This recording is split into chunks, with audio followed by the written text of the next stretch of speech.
Ini udah semua ya? Assalamualaikum warahmatullahi wabarakatuh. Alhamdulillah nahmaduhu wa nasta'inuhu wa nastaghfiruh wa na'udzu billahi min shururi anfusina wa min sayyiati a'malina. May yahdihillahu fala mudilla lahu wa may yudlil fala hadiya lahu. Masya Allah kan wa man lam yastaqim fala hawla wa la quwwata illa billahil azim. Allahumma shalli wa sallim ala nabiyyina Muhammad wa ala alihi wa ashabihi wa man tabi'ahum bi ihsan ila yaumil qiyamah. Sallallahu ta'ala fi kitabil karim Bismillahirrahmanirrahim. Inna nahnu nazzalna dzikra wa inna nahnu laha lahafizun.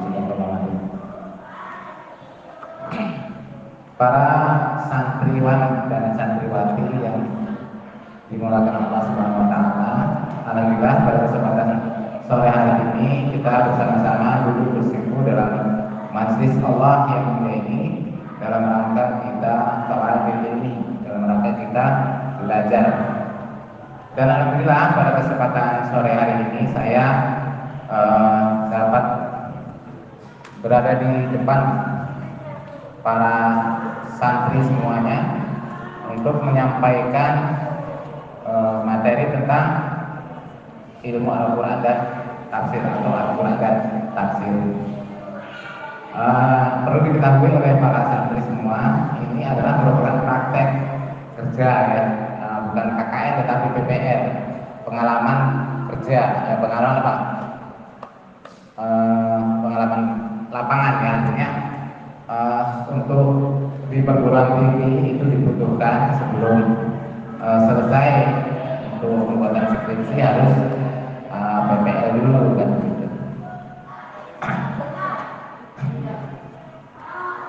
Saya sebut ya, para santri ini sehat semua ya, muslimin sehat-sehat, muslimat juga sehat semua. Alhamdulillah. Masih semangat? Nah, ini gurunya ganti-ganti terus ya. Saya lihat di postingan itu gurunya ganti-ganti terus. Kalau banyak guru seneng nggak kira-kira? Senang satu guru apa banyak guru? Kalau banyak guru ilmunya tambah banyak. Kalau gurunya satu, ya ilmunya cuman itu aja kan gitu ya. Nah, ini kita akan berbagi ilmu. Nah, tentunya berbagi ilmu ya. Untuk sebelum kita masuk kepada bab tentang Al-Quran dan tafsir, sebelumnya kita membaca doa dulu awal majelis ya, atau doa menuntut ilmu yang biasa kita gunakan ya. A'udzubillahi minasyaitonir rajim. Bismillahirrahmanirrahim. Bismillahirrahmanirrahim. Allahumma anfa'ni bima 'allamtani ma yanfa'uni warzuqni ilman yanfa'uni. Amin.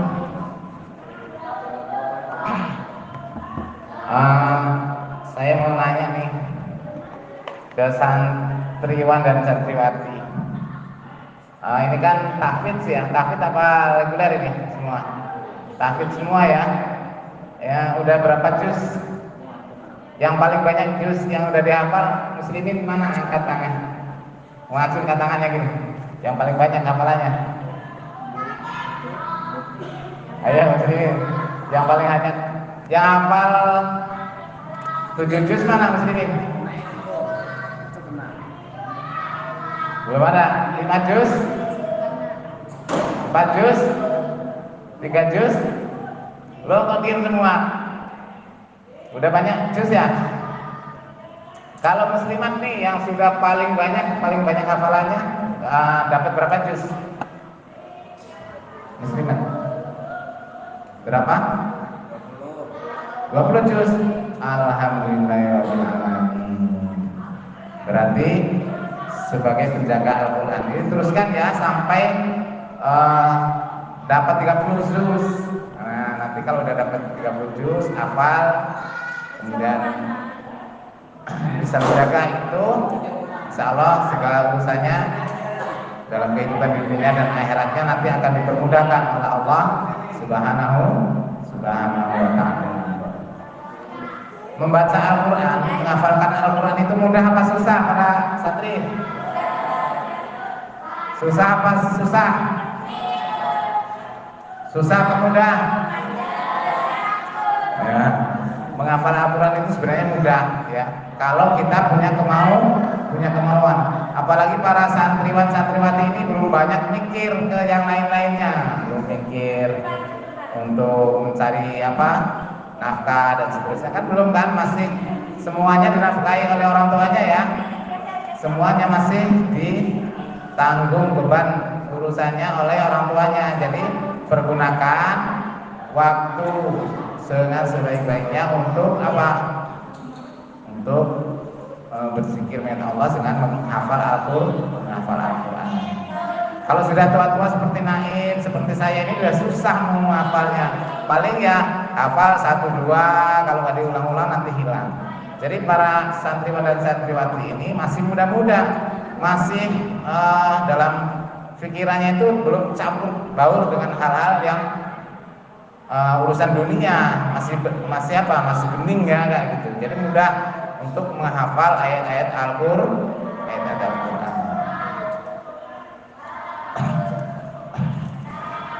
Santriwan dan santriwati, nah ini belum perkenalan ya. Nama saya Mustafa Kamal. Udah hafal semua ya?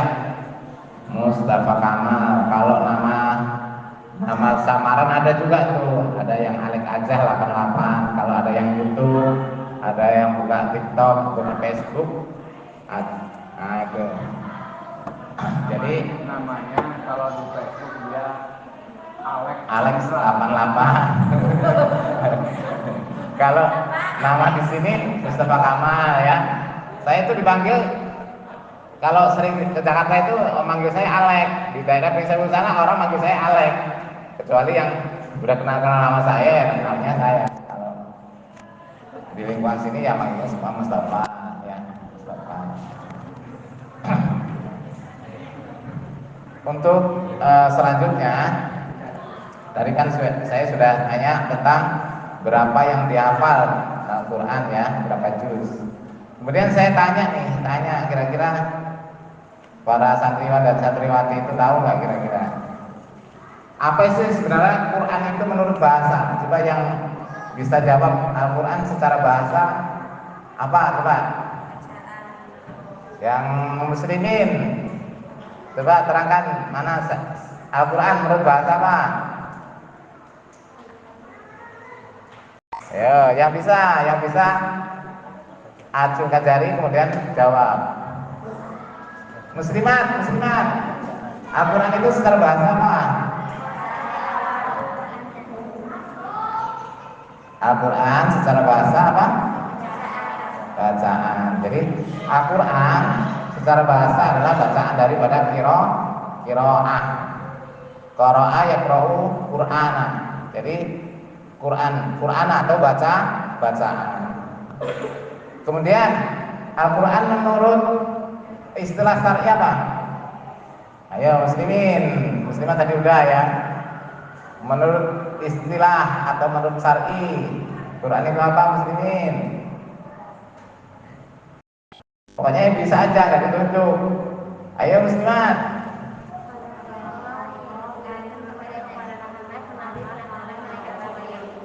Nah, betul. Kok pintar-pintar muslimat? Apa muslimin pura-pura malu ini ya?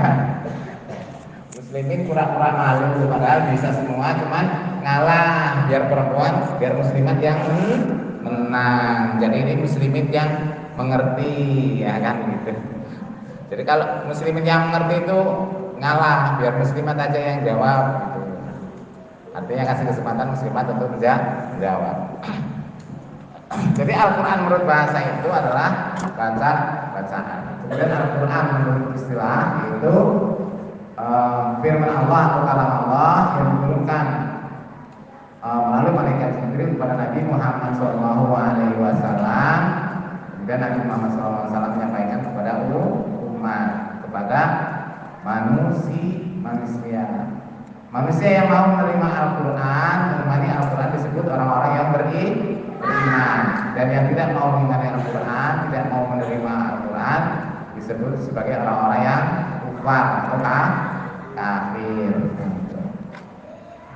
Kemudian Quran ini kan ada jeda waktu turunnya ya. Al-Quran itu turun berapa tahun? Muslimin. Ayo. Berapa tahun? Sebutkan.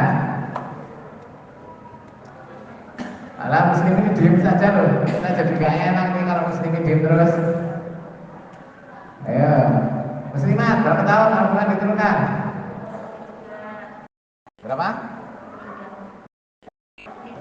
Ayo, 23 apa? Al-Quran diturunkan waktunya 23 tahun, 2 bulan dan 22 hari. Sedangkan Al-Quran itu terdiri dari 114 surah.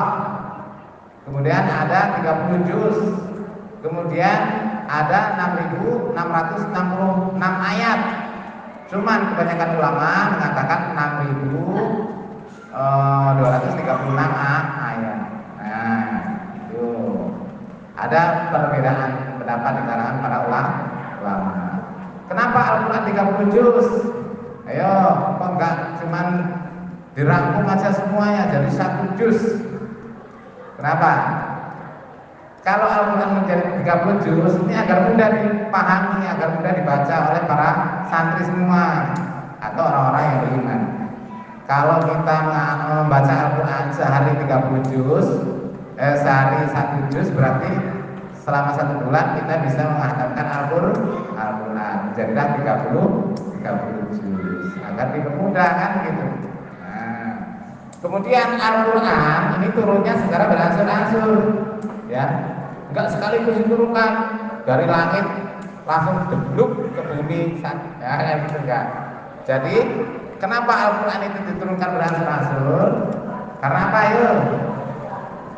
Oh, muslimat, sekarang dibalik muslimat. Siapa yang bisa jawab kenapa Al-Quran diturunkan secara berangsur-angsur?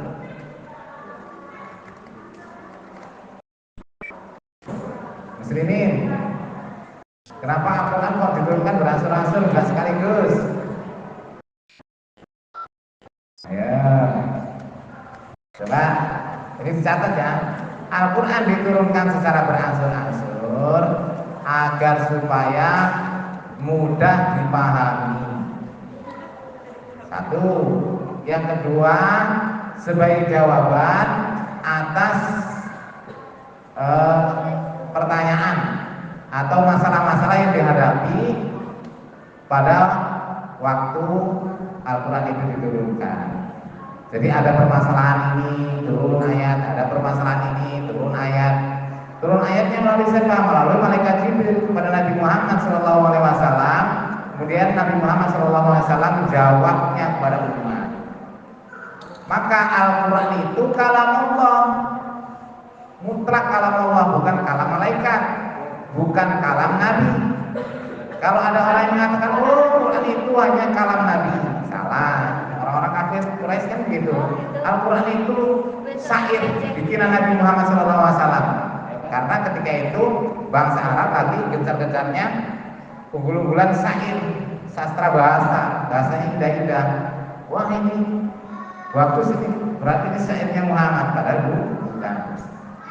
Al-Quran itu bukan tafsir, bukan syair, tetapi adalah merupakan kalam Allah, ya, mutlak ya kalam Allah. Hanya peran malaikat dan Nabi Muhammad SAW itu sebagai perantara saja. Jadi secara sekaligus Al-Quran itu turun ke langit dunia, sekaligus memang dari malaikat Jibril, ya, oleh malaikat Jibril langsung ke langit dunia. Tetapi turun kepada Nabi Muhammad SAW secara berangsur-angsur agar supaya apa? Mudah dipahami, agar mudah dimengerti, agar mudah dihafal. Makanya ketika Al-Quran itu turun per ayat, para sahabat menghafal, hafal semua sahabat, ditulis dihafal, ditulis di kertas-kertas, ditulis di daun-daun, ditulis di tulang belulang, ditulis di batu-batu. Kemudian ada perintah dari Rasulullah SAW untuk mengumpulkan Al-Quran, dituliskan oleh sahabat Abu Bakar, kemudian dituliskan juga oleh sahabat Utsman, dan sampai sekarang terjadi mushaf Al-Quran yang dikumpulkan ya dengan bahasa Quraisy, bahasa yang paling indah ya, bahasa Al-Quran yang paling indah itu dari bahasa orang-orang Quraisy. Maka Al-Quran itu diturunkan juga dengan berbahasa Arab agar supaya apa? Supaya mudah dimengerti juga kan gitu. Nanti kalau turunnya bahasa Cina, wah susah juga. Harus belajar Cina. Jadi bahasanya bahasa Arab. Maka bahasa Arab itu lughatul Arabiyyah wa lughatullah, bahasa Allah. Kemudian lughatul Quran. Terus apa lagi? Lughatul jannah, bahasa jannah. Kalau kita mau masuk surga ya harus banyak belajar bahasa Arab. Nah, tadi saya sudah baca di sana ada tulisan yang bikin tulisan apa tadi? Manja. Manja apa nak?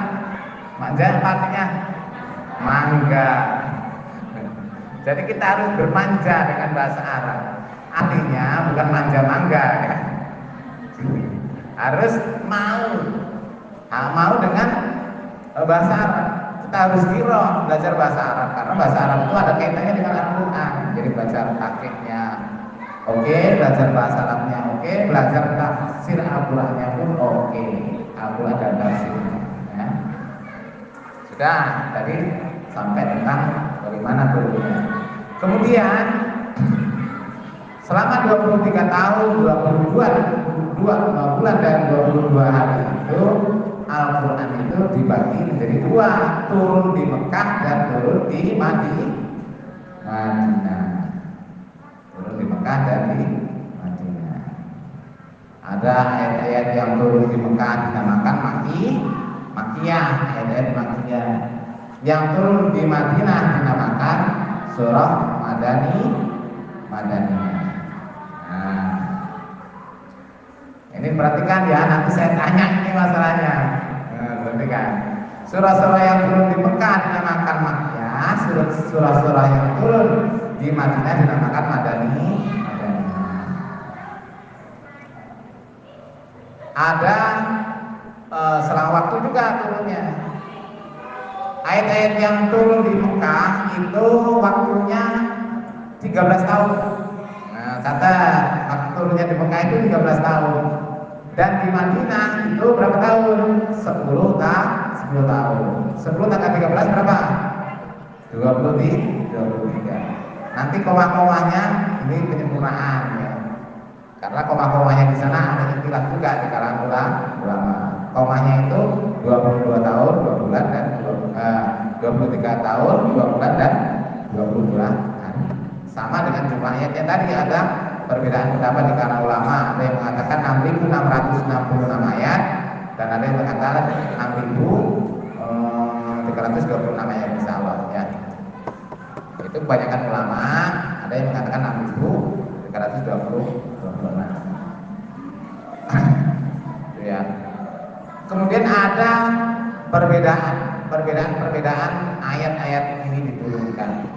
Kalau ayat-ayat yang diturunkan di Mekah, ya, ayat-ayat yang diturunkan di Mekah, ini pertama semuanya tentang akidah, tentang tauhid, tentang keesaan Allah, ya. Jadi membangun akidah, karena di situ ayat-ayat itu diturunkan berhadapan langsung dengan orang-orang Quraisy yang ketika itu belum beragama Islam atau belum masuk Islam. Maka disebutkan di sana ayat-ayat yang menerangkan tentang ketauhidan agar supaya manusia menyembah Allah, manusia beriman kepada Allah, agar manusia beriman kepada hari kiamat. Nah, itu ayat-ayat Makkiyah. Dan tidak membahas fikih tidak. Kemudian ayat-ayat yang Madaniyah itu biasanya membahas tentang fikih, tentang persaudaraan antar muslimin, tentang hablum minallah dan hablum minannas. Nah, itu bagaimana umat Islam itu bisa hidup berdampingan dengan non muslim gitu. Nah, itu biasanya ayat Madaniyah, ayat turun di Madinah, membahas masalah sosial, membahas masalah tentang apa? Tentang persatuan. Nah, itu juga di Madaniyah, ayat-ayat Madaniyah. Kalau secara gamblangnya bisa kita untuk membedakan yang enak ini ya. Jadi ayat Makkiyah dan ayat Madaniyah itu ada perbedaan. Kalau ayat yang diturunkan di Mekah atau ayat Makkiyah ditandai dengan ya ayyuhan nas, wahai manusia. Kalau ayat yang Madaniyah yang turun di Madinah ditandai dengan ya ayyuhan ladzina amanu, hai orang-orang yang beriman. Seruan untuk manusia secara umum itu turunnya di Mekah. Kemudian seruan secara khusus kepada orang-orang beriman itu turunnya di Madinah.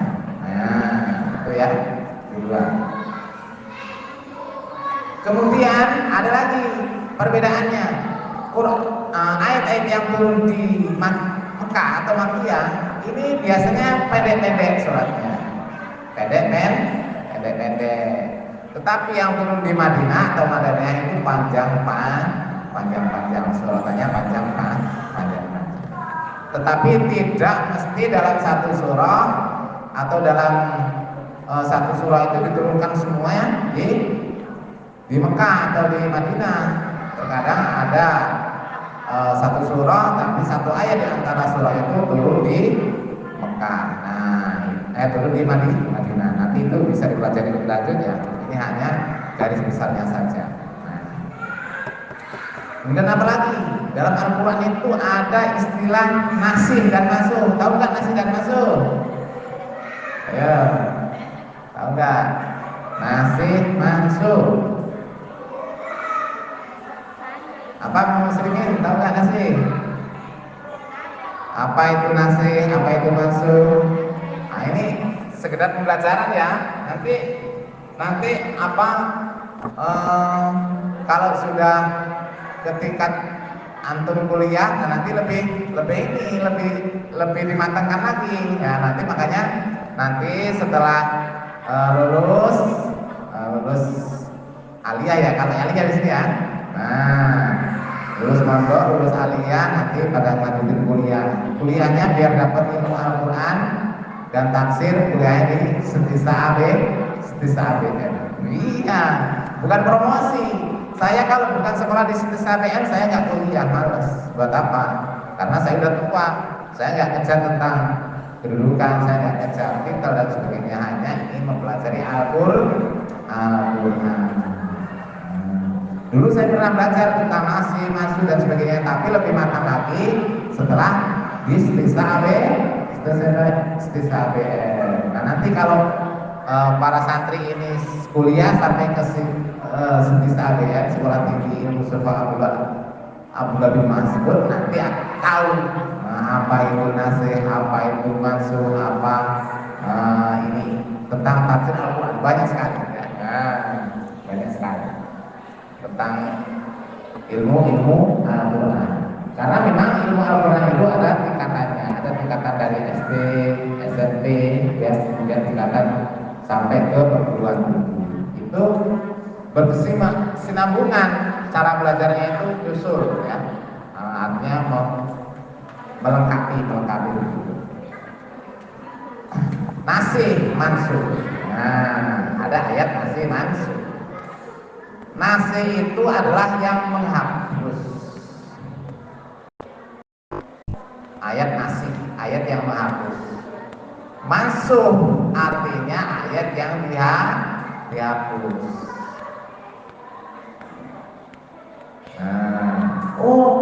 Ternyata Allah itu nggak konsisten. Kok ada ayat yang dihapus? Kan gitu. Kok ada nasih? Kok ada mansuh? Ada ayat yang dihapus dan ada ayat yang hapus. Berarti Allah ini Diplan. Oh, bukan gitu ya. Kenapa ada ayat nasi mansuh? Karena ada latar belakang. Latar belakang agar apa? Agar lebih mudah orang-orang itu menerima ayat Allah Subhanahu wa taala. Karena ayat perkembangan Islam itu dengan wajar. Dengan wajar. Tidak seketika itu harus lurus, langsung lurus. Karena yang dihadapi kan tadi ayat-ayat ada yang turun di Mekah dan ada yang turun di Madinah. Menghadapi manusia dengan berbagai macam karakter. Nah, itu tidak langsung diluruskan. Kamu harus taat, langsung taat begitu tidak. Kamu harus sholat, kamu harus begini, langsung dikerjakan tidak. Kan itu secara berjenjang dan pelan-pelan. Ketika itu ada masa jahiliyah, masa dulu, bukan masa jahiliyah, bahkan masa jahiliyah dan masa para sahabat itu masih ya, sudah masuk Islam tapi pada masih mabuk-mabukan. Dulu kan begitu, masih apa? Masih udah masuk Islam tapi masih mabuk-mabukan. Maka dilarang untuk sholat. Ya, orang yang sedang mabuk-mabukan itu nggak boleh sholat atau mendekati sholat. Tetapi kemudian datang lagi ayat apa? Yang melarang total mabuk-mabukan. Berarti ayat yang setelahnya itu namanya menasih. Ayat yang pertama yang tidak boleh mendekati sholat itu dimansuh dengan ayat yang melarang apa? Untuk mabuk-mabukan secara total. Atau ada ayat yang menerangkan tentang sholat menghadap ke Baitul Maqdis atau Masjid Aqsa. Kemudian datang lagi ayat yang adalah kamu menghadapkan kiblatmu ke arah Masjidil Haram. Nah, makanya ayat yang suruh menghadap ke Masjidil Haram itu namanya ayat nasih. Yang menghadap ke Masjidil Aqsa namanya ayat mansuh. Nah, itu kalau nasi mansuh bahasa Lesternya, bahasa enaknya ya yang dihapus dan menghapus. Yang nasi itu yang menghapus ya, karena fa'il ya. Mansuh ini yang dikenai pekerjaan, ada yang dihapus. Nah, tapi bukan secara total, itu hanya pembaruan. Kalau kita punya HP, punya laptop itu kan diperbarui. Nah, punya WA kalau nggak diperbarui lama-lama mati WA-nya kan gitu. Jelek, ketinggalan versinya, makanya diperbarui terus kan. Sama dengan ayat Allah Subhanahu wa taala. Tapi hakikatnya ayat-ayat Allah Subhanahu wa taala itu relevan sepanjang zaman. Bukan tidak relevan, berarti tidak relevan ayat-ayat Allah. Salah. Tapi ayat-ayat Allah Subhanahu wa taala itu relevan sepanjang zaman. Bisa dipakai zaman dahulu dan zaman sekarang. Dan Al-Qur'an itu banyak mengandung mukjizat, karena memang Al-Qur'an itu adalah mukjizat yang paling besar yang diturunkan kepada Nabi kita Muhammad Sallallahu Alaihi Wasallam. Dan Al-Quran itu adalah as-sifaa wa rahmatu lil mu'minin wa la yajidu dhalimina ila khossan. Al-Quran itu merupakan obat dan rahmat bagi orang-orang mukmin dan tidaklah menambah kerugian kecuali bagi orang-orang yang kafir. Nah, karena apa? Mukjizat bukan hanya kepada Nabi, tapi dapat kita rasakan. Tuh, banyak mukjizat Al-Quran. Kalau para santri ini sering membaca Al-Quran, Al-Quran ini akan mensehatkan. Orang yang senantiasa baca Al-Quran, badannya akan sehat. Kemudian apalagi orang yang biasa membaca Al-Quran, orang yang biasa menghafal Al-Quran, otaknya akan cemerlang. Jadi otaknya cemerlang. Otak cemerlang itu otak yang pintar. IQ-nya di atas rata-rata. Ada IQ-nya sampai 80, ada yang 90, ada yang 100. Makanya kalau yang ditanya sering jawab berarti ini IQ-nya di bawah, dari atas 80 ya. Kalau yang diem aja mungkin IQ-nya 100 tapi ngalah, tadi saya bilang ngalah. Ya. Jadi karena apa? Karena sering membaca Al-Quran. Nah, sering membaca Al-Quran sehingga otaknya cemerlang, badannya sehat. Oh iya, ada. Bisa. Ya, ya. Ya, jadi tadi sering baca Al-Quran. Seneng nggak baca Al-Quran? Seneng kan? Dan Al-Quran itu dibaca terus-terusan nggak bosan? Siapa yang bosan baca Al-Quran? Dibaca dulu sampai sekarang sama nggak bosan. Al-Baqarah dibaca terus-terusan dia nggak bosan. Setiap Jumat Imam Masjid membaca apa? Baca suratannya Quran surah As-Saff, kemudian Al-Jum'ah. Dia nggak bosan tiap Jumatan kan dibaca itu. Enggak, woi Imam ganti lain. Jadi iku wajib ayatnya, boleh ayat yang lain kan ada kan? Saya bosan dengan ayat itu nggak ada. Ada para imam, para santri ini yang bosan dengan surah Al-Baqarah, ada nggak? Nggak ada yang berani bilang bosan. Bosan nggak dengan surah Yasin? Enggak. Makanya sering baca surah Yasin ya? Ada? Sering, karena memang sudah baca. Kemudian sering baca Al-Fatihah sering, karena kita sedang sholat baca Al-Fatihah. Enggak bosan. Dibaca dulu dari zaman sahabat sampai zaman sekarang nggak ada yang bosan. Para sahabat Nabi nggak bosan. Dan orang-orang di seluruh dunia ini nggak ada yang bosan. Coba kalau musik sekarang yang viral apa sekarang? Gara-gara sebotol. Memang sekarang lagi viral ya. Coba nanti didengerin 2 atau 3 bulan yang akan datang udah bosan. Allah lah bohong, lagu jadul kan gitu ya. Kalau nggak ada orang yang mengatakan Al-Quran itu jadul, nggak ada kan? Memang nggak ada atau nggak berani? Nggak ada kan? Dan kita membaca Al-Quran itu berpahala. Setiap huruf yang kita baca itu bernilai pahala. Sebagaimana kita membaca alif lam, bukan satu alif lam mim itu dihitung satu kalimat kemudian pahalanya hanya itu, tapi alif itu 1 huruf, lam 1 huruf, mim 1 huruf, dan itu berpahala masing-masing. Setiap harokat, setiap huruf ada pahalanya ya. Jadi semakin banyak semakin banyak membaca Al-Quran, semakin banyak menghafal Al-Quran, semakin banyak pahalanya. Dan Al-Quran itu kata Allah Subhanahu Wa Taala tadi sudah saya jelaskan di dalam mukadimah, Inna nahnu nazzalnal Qur'an wa inna lahu lahafidh. Sesungguhnya kami menurunkan Al-Quran dan sungguh pasti kami akan menjaganya. Itu sebagai tanda apa Al-Quran dijaga? Sebagai tanda mukjizat daripada Allah Subhanahu Wa Taala. Coba kalau dia bukan mukjizat Allah Subhanahu Wa Taala, Al-Quran ini nggak akan terjaga. Kitab-kitab yang lain itu dipalsukan, bisa dipalsukan.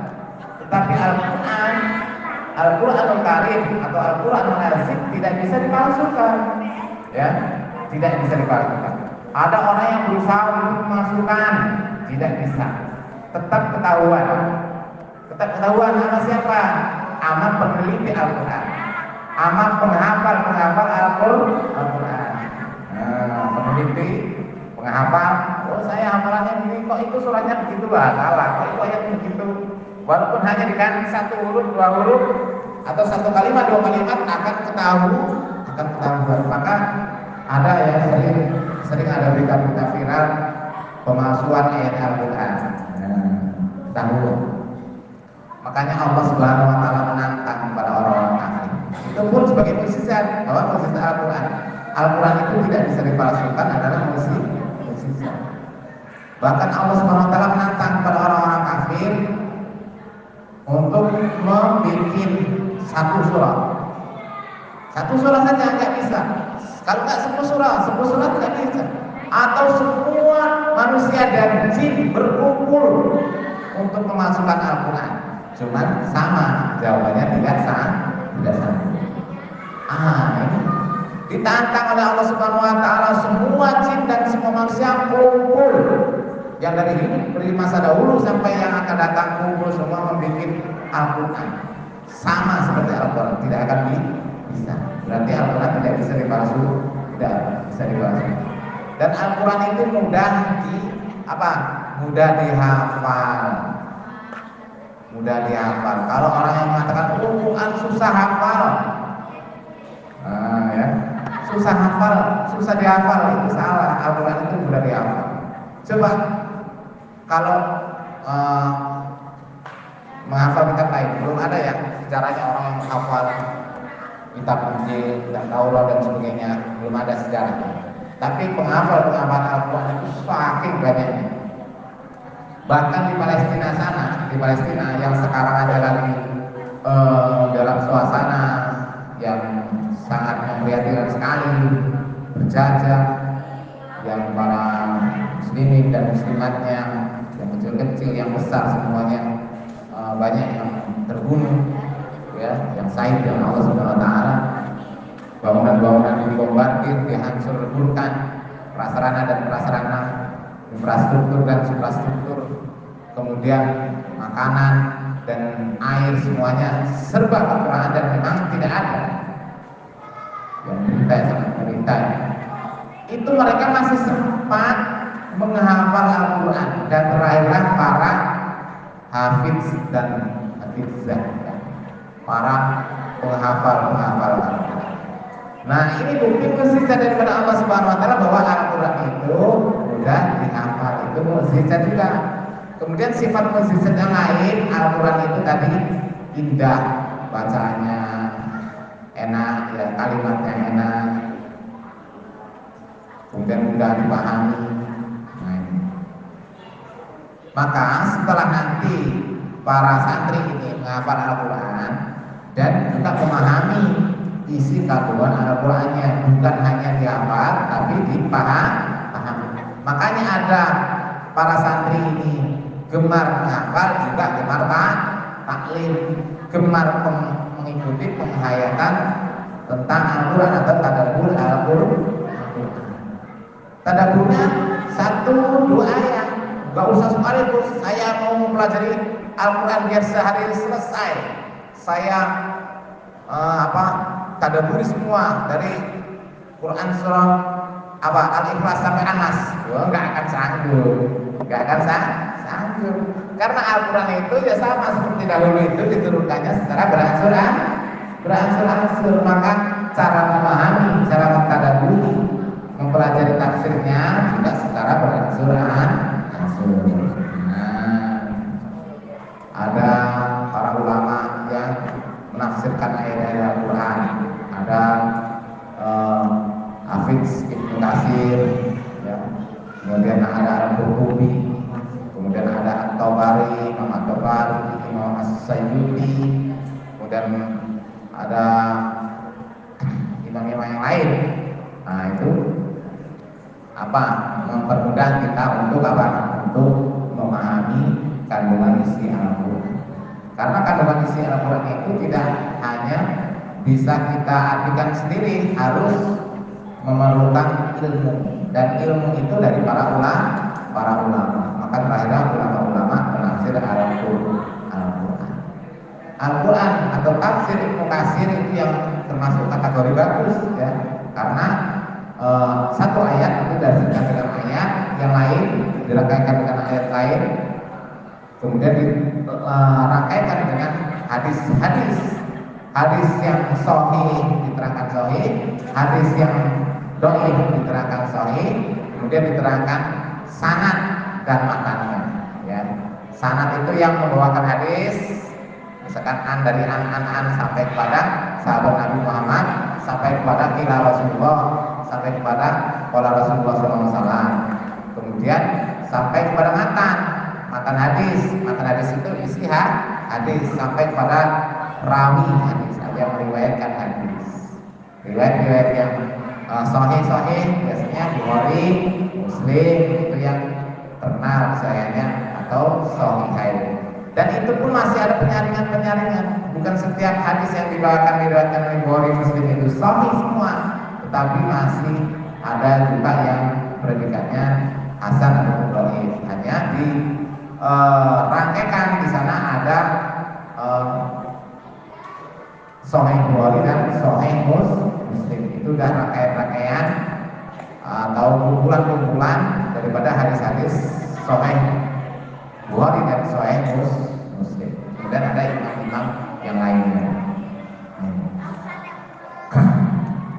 lagi ada tafsir Al-Qurtubi, tafsir At-Tabari, ya. Nanti semua itu bakal antum pelajari. Kalau nggak dipelajari ada gurunya, nanti juga antum bisa membaca sendiri. Sekarang kan udah zaman digital, sekarang mungkin masih tarbiyah belum bisa pegang HP secara bebas, mungkin masih semput-semputan pegangnya ya, masih nyolong-nyolong gitu misalkan. Nanti kalau sudah lulus misalkan udah pegang HP, udah pegang internet dan apa namanya laptop dan seterusnya, nanti akan mengetahui, akan bisa mempelajarinya. Kalau pengen bebas nanti kuliah, kuliah itu bebas, pegang HP boleh, pegang laptop boleh, kadang berangkat boleh, kadang nggak berangkatnya boleh, tapi nilainya nanti ada nilainya sendiri dari biasanya. Kalau yang luar berangkat terus nanti nilainya A+, kalau yang pas-pasan nanti nilainya misalkan B atau C dan seterusnya. Nah, ada yang berangkatnya terlambat, ada yang terlambat, nah gitu ya.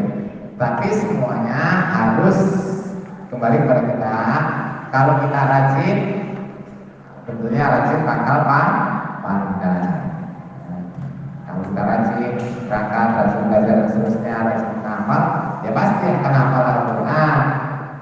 Maka tidak ada kesulitan buat kita semuanya. Apalagi santriwan dan santriwati ini masih dalam keadaan yang mempunyai kategori pikiran yang cemerlang, ya, pikiran yang mudah untuk menghafal. Kira-kira mau ditanya nggak ini? Apa yang sudah saya sampaikan mau ditanya nggak? Mau bertanya dulu atau mau ditanya? Enak ditanya apa yang nanya? Sekarang saya tanya aja lah ya.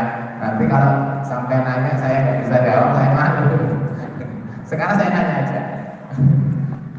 Muslimat. Nah, karena muslimat tadi yang sering jawab, kayaknya saya tanya. Muslimat ini pintar-pintar ternyata.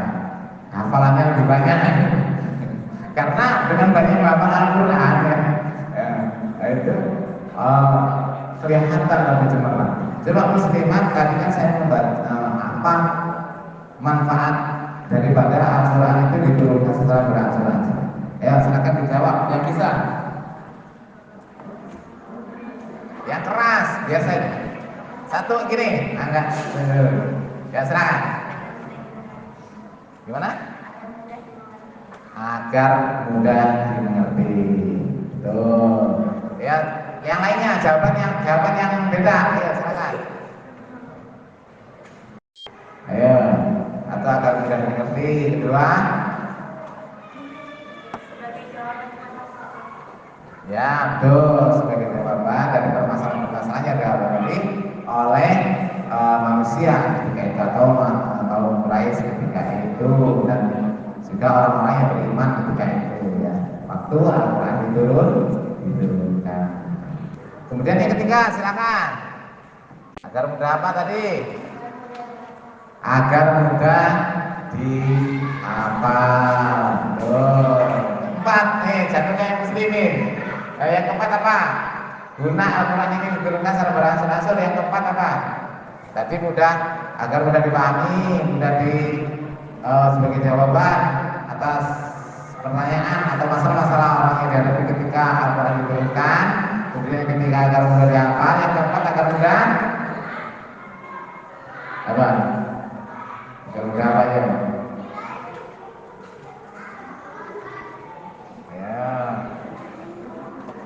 Sama aja jawabannya, agar mudah dimengerti ya. Agar kan tadi kan dipahami, sekarang dimengerti. Hanya beda kalimatnya. Tadi nggak saya terangkan, itu kan harus bisa membuat jawaban sendiri. Ya, harus kreatif. Ya. Coba ada ayat-ayat yang makniyah dan ayat-ayat yang ada. Apa tandanya ayat-ayat yang diturunkan di Mekah? Silakan muslimin. Tanda ayat-ayat yang diturunkan di Mekah. Ayo, silakan dijawab. Ini paling di depan, ayo yang keras. Muslimin itu pemimpin loh, harus lebih pintar dari muslimat. Ayo. Kenapa Al-Quran kok harus diturunkan di Mekah, dan apa yang menjadi latar belakang sebabnya Al-Quran diturunkan di Mekah? Dan tanda-tandanya, tanda-tanda aja lah, tanda-tanda yang paling gampang Al-Quran kok diturunkan di Mekah. Wah, benar-benar ini muslimin pemalu. Bukan nggak bisa, tetapi pemalu. Dari kanan sampai ke kiri sama semua pemalu, menunjukkan kepala. Coba muslimat, tanda-tandanya yang pertama. Apa? Betul. Surahnya lebih pendek. Kemudian yang kedua, apa? Dicatat semua tadi ya? Oh, kecepatan nggak tadi penerangannya? Apa?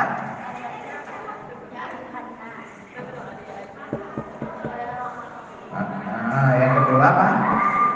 Sebagai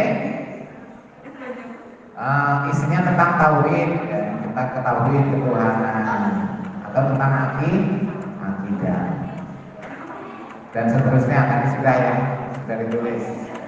Kemudian dilalui dengan ya ayuhan, tadi sudah dijawab ya ayuhan. Kemudian apa tanda-tanda yang Madaniyah yang diturunkan di Madinah? Menjelaskan tentang ya betul, tentang ilmu fikih. Kemudian tentang apa lagi? Ya, dan seterusnya. Terus tanda-tandanya apa? Tanda-tanda yang lain? Ya, tadi. Pokoknya kalau antum mendapatkan ayat ya ayyuhalladzina amanu, nah berarti oh ini Madinah, gitu ingat ya. Ya ayyuhan nas, oh ini turun yang di Mekah, gitu. Enak kan? Ya udah gitu aja. Seterusnya surahnya pendek-pendek. Quran surah Anas berarti turun di Mekah. Al-Ikhlas turun di Mekah. Dan terusnya yang pendek-pendek, surah-surah yang pendek. Kemudian surah-surah yang mengandung tentang usul ketauhidan itu juga turunnya di Mekah. Kemudian tentang apa mukjizat. Mukjizat tadi adalah merupakan Al-Quran itu mukjizat dari siapa? Mukjizat dari Allah Subhanahu Wa Taala untuk siapa? Untuk Nabi Muhammad SAW. Maka dikenalnya mukjizat Nabi Muhammad SAW adalah Al-Quran. Dan kemukjizatan Al-Quran itu dirasakan juga oleh kita bersama. Tadi sudah saya terangkan. Al-Quran sudah dimengerti, Al-Quran sudah dipahami, Al-Quran sudah dihafal. Kemudian Al-Quran sebagai obat dan rahmat, Al-Quran bisa memberikan kita sehat. Al-Quran dengan bacaan Al-Quran bisa membuat kita jadi yang apa lah, mempunyai IQ yang tinggi. Kalau saya baca Quran terus pasti akan sehat. Bahkan orang-orang yang sakit aja masih dibacakan Quran, ya kan? Orang mau mati dibacakan Quran enggak? Itu kan ada. Laki mengatakan apa? Kamu bacakan Yasin terhadap orang-orang yang meninggal, berarti ayat Al-Quran, ya? Bacakan Yasin yang meninggal. Kalau dia mau sehat ya sehat, mau mati ya mati dengan Yasin, kan? Itu berarti ayat Al-Quran. Kemudian dalam Al-Quran juga menerangkan banyak tentang apa?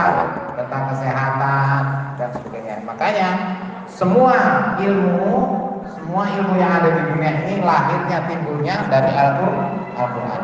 Baik tentang ilmu strategi perang, ilmu kesehatan, ilmu matematika dan semuanya itu adalah sumbernya dari Al-Quran. Tadinya juga dikembangkan oleh orang Islam pada waktu itu, kemudian terjadi pergeseran karena jajahan.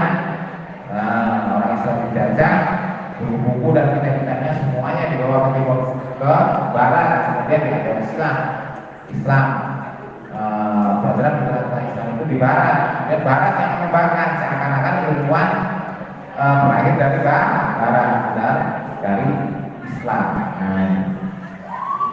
Biasanya belajar sampai jam berapa? Jam 5 ini sudah jam berapa?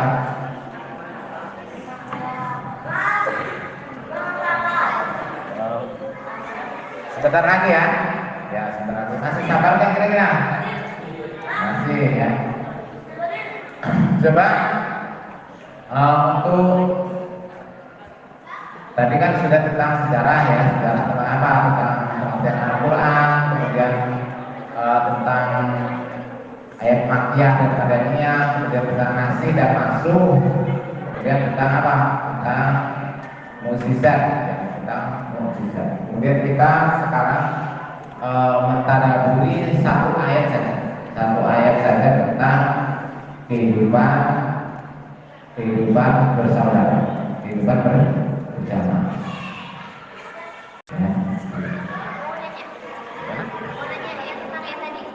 Oh iya boleh. Kan tadi apa namanya ciri-ciri madaniyah itu di surat yang panjang, panjang. Yeah. Kayak contoh misalkan Al-Baqarah kan panjang, Yeah. berarti dia madaniyah. Tapi kenapa di surat Al-Baqarah itu ada kalimat yang ya ayuhan nas? Kan tadi ya ayuhan nas jadi ciri apa diturun di Makkah kan? Gimana sih? Ya betul. Makanya tadi sudah saya terangkan ya. Dalam setiap surah itu misalkan ini surah Makkiyah atau surah Madaniyah. Tidak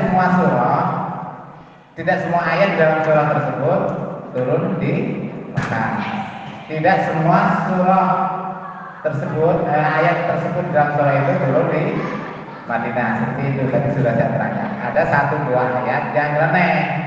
Ini ayatnya Makkiyah, tapi surahnya surah Makkiyah, tapi di dalamnya ada surah yang diturunkan di Makkiyah, di Madinah misalkan. Atau itu surah Madaniyah, ternyata dalam ayat tersebut, dalam surah tersebut ada ayat yang diturunkan di Mekah. Nah itu nanti itu ada memang seperti itu. Nah, nanti pembelajarannya itu lebih lanjut di sana. Itu diteliti, harus diteliti. Misalkan dalam surah Al-Baqarah, misalkan surah Al-Baqarah ini surah Makkiyah misalkan, ada surah Madaniyah ya, surah Al-Baqarah ini surah Madaniyah. Diteliti di ayat itu, di dalam surah itu ada enggak yang sebagai turunnya di Mekah kan gitu ya. Nanti ada kan gitu. Sama aja surah Al-Imran, misalkan surah Al-Imran ini surah Madaniyah. Nanti diteliti ada enggak nih ayat dari Quran surah itu yang diturunkan di Mekah, mesti ada. Ada penjelasannya nggak kenapa kok ditaruhnya di Yaitu sudah apa ya bisa dikatakan itu udah ranahnya Allah, kenapa kok diberikan di situ kan ya. Jadi jawabannya selesai itu begitu. Jadi itu udah kehendak Allah SWT. Tapi itu ada pembelajarannya begitu. Jadi tidak semua surah Madaniyah ayatnya ada adanya. Tidak semua surah yang Makkiyah, surah-surah di dalamnya turun semua di Mekah. Ada 1-2 yang turun di Madinah. Nah, nanti pembelajarannya turun yang lebih detail lagi ya. Kan ini cuma dasar-dasarnya aja ya. Nanti kalau ada pertemuan lebih lanjut, nanti kita ada spesifikasi ya. Ada misalkan surah-surah Al-Baqarah ayat mana yang diturunkan di Mekah misalkan, ayat mana yang diturunkan dari surah Al-Baqarah, nanti untuk lanjutannya bisa dibaca dulu ya. Untuk pertemuan ini belum, kan kita harus bertahap. Cuma jawabannya seperti itu ya. Kemudian saya tambah sedikit aja ya. Kita bersama-sama membaca Quran surah Al-Imran ayat 103 ya. Kita baca bersama-sama. Terutama sekali para santriwan ini yang lebih keras ya. Jangan pelan-pelan bacanya irfan sautakun. Keraskan suara kalian agar kelihatan bacanya yang merdu ya. Kalau saya kan bacanya sudah parau karena ada faktor itu ya, faktor umur, jadi suaranya udah tidak merdu kayak yang masih muda-muda. Kalau muda kan suaranya mendayu-dayu kan. Ayo silakan. A'udzu billahi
sekalian artinya.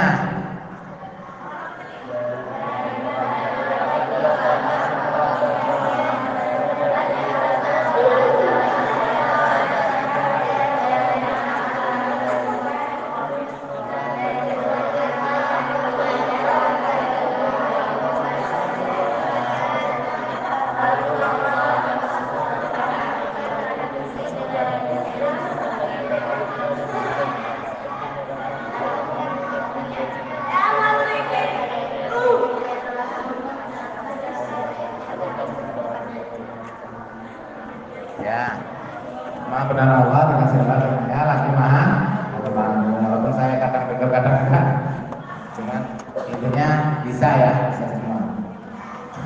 Saya harapkan nanti santriwan dan santriwati itu begitu. Jadi ayat Al-Quran itu bukan hanya hafal, tetapi bisa mengerti artinya.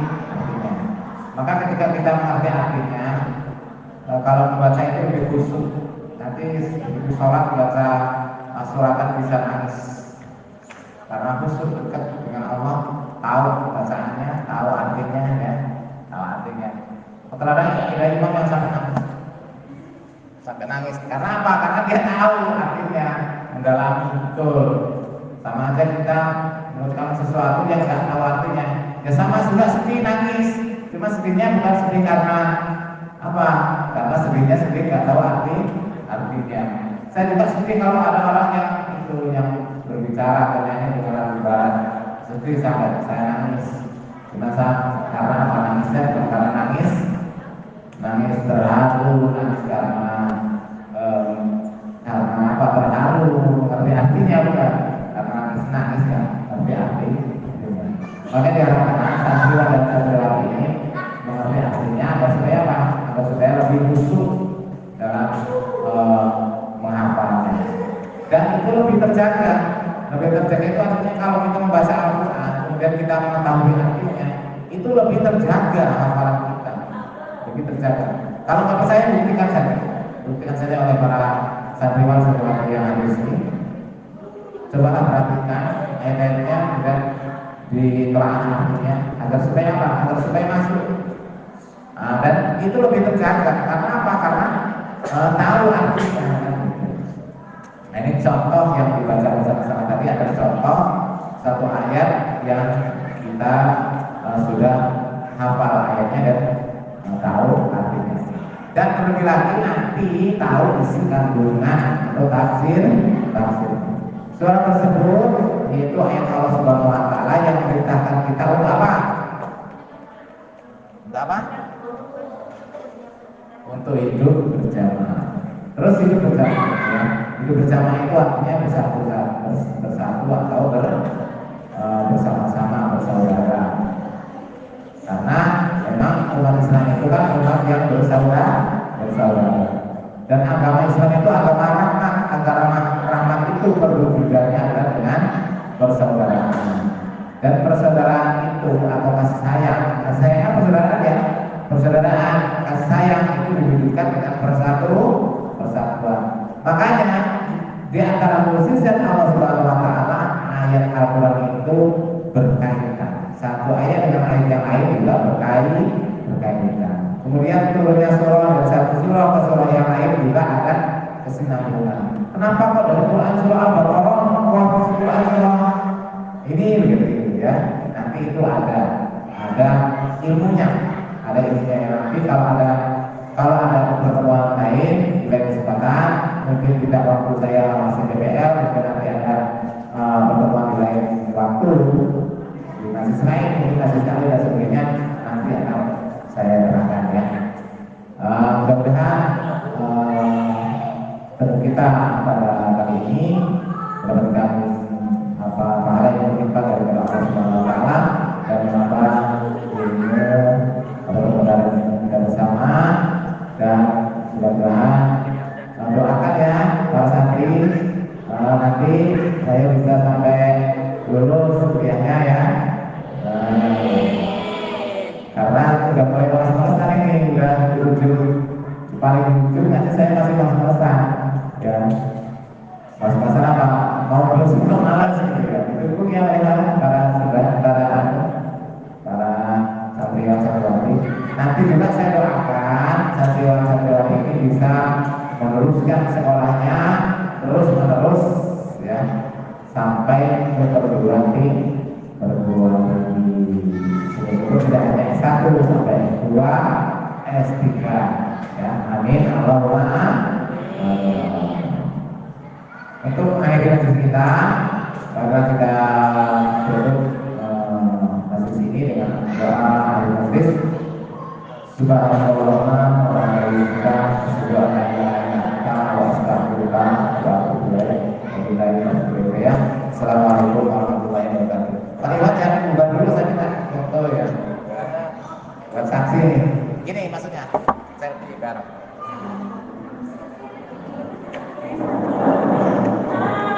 Selfie bareng ini ya.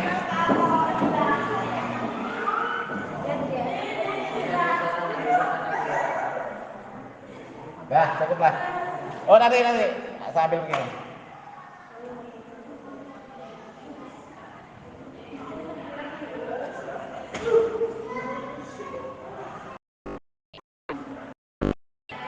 Dah, jazakallah khair kasir. Assalamualaikum warahmatullahi wabarakatuh.